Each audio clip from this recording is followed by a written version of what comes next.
The director, James Gunn, had an idea on everything. He knew what he wanted from day one.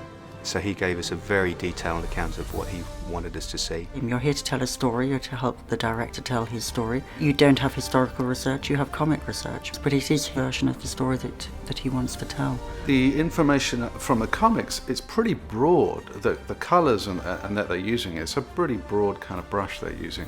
We had to tone it down and home it into a really big visual way. When we were manufacturing things, we had to think of fixing and ways of holding things together that weren't from this Earth. So trying to get a different look for each planet was quite tough.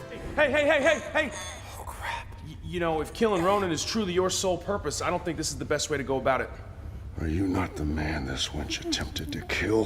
Well, I mean, she's hardly the first woman to try and do that to me. James wanted everything to look grounded, as if it was actually believable within its world. If you're going to put a gun on a character, it's just a gun belt, you know, a belt and holster.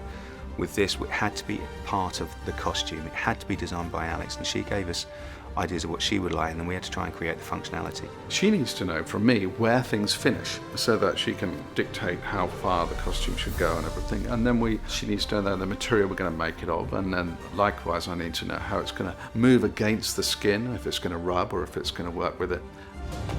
Cool. Should have learned. I don't learn.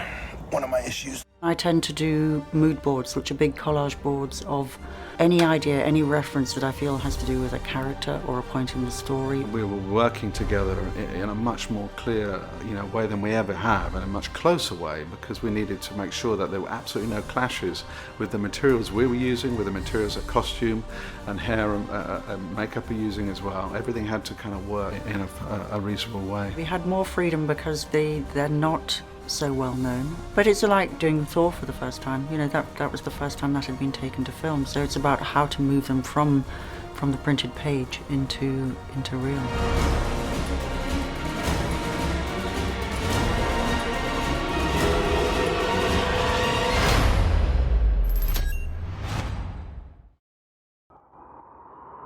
Marvel, your universe.